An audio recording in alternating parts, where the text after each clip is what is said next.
Voici mon alliance avec eux, dit l'Éternel. Mon esprit qui repose sur toi et mes paroles que j'ai mises dans ta bouche ne se retireront point de ta bouche, ni de la bouche de tes enfants, dit l'Éternel, dès maintenant et à jamais. Ésaïe 59, 21. Tout ce que le Seigneur nous a donné est pour l'éternité, et ne le reprendra jamais plus.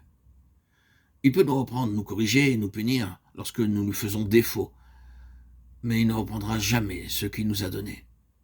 Il déclare, « Je t'ai donné mon esprit qui repose sur toi. » Combien de fois l'esprit vous a-t-il parlé? Ceux qui sont nés de nouveau deviennent tièdes à cause des attractions et des amitiés mondaines. Cependant, ils entendent constamment une voix dire « Viens ma fille, mon fils, reviens à moi, reviens à moi. » C'est ainsi que l'esprit lutte avec nous. Souvenez-vous, c'est la promesse de Dieu. Mon esprit ne se retirera pas de toi. Ce que vous apprenez pendant une réunion ou dans votre culte personnel devient votre possession éternelle. Lorsqu'il nous sera donné des corps glorifiés, nous aurons aussi une parfaite connaissance.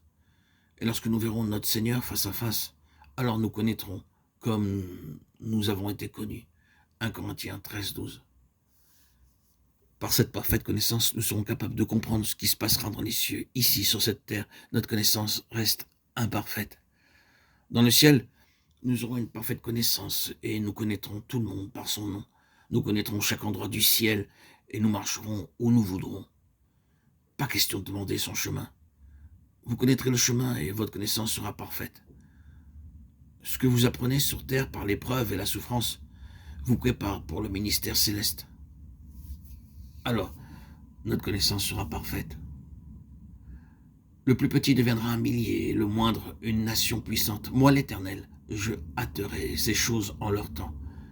Ésaïe 60, 22. Peu importe notre faiblesse et notre pauvreté physique ou intellectuelle, nous pourrons devenir spirituellement forts dans le ciel.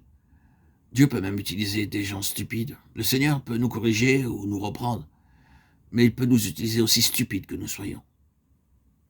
Il n'utilise pas toujours de grands hommes ou des hommes instruits, mais c'est souvent par des choses folles et faibles qu'il fait de grandes choses. 1 Corinthiens 1, 31. C'est par des vases méprisés qu'il bouleverse le monde.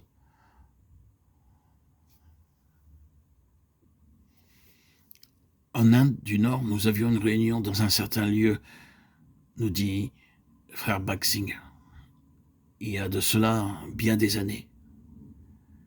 Et il y avait dans le voisinage un pensionnat pour jeunes filles, et celles-ci vinrent aux réunions. Je dis à la directrice que les petites filles ne pourraient pas rester assises trop longtemps, car les réunions duraient 5 ou 6 heures. Alors les fillettes furent envoyées dehors. Après la réunion, la responsable me dit « Accordez-moi quelques minutes. Je suis la directrice de cet établissement. Je faisais le tour de l'école pour voir si tout allait bien quand, à ma grande surprise, je vis tous les enfants de 13 à 14 ans à genoux, priant avec larmes tour à tour. Seigneur, pardonne-moi, je suis une grande pécheresse. » Je leur demandai alors pourquoi elles pleuraient et elles répondirent « à cause du péché ». Cette sœur témoigna comment, venant à la réunion, elle disait au Seigneur « Seigneur, je suis directrice diplômée, cependant, je ne suis pas née de nouveau. Ces petites filles sont bien meilleures que moi. Je veux aussi naître de nouveau. » Elle naquit de nouveau et témoigna pendant la réunion, et l'un après l'autre, tout son personnel naquit de nouveau. Cela commença par la foi simple de quelques fillettes. C'est la promesse de Dieu. C'est un merveilleux message et témoignage que frère Maxime nous a rapporté ici.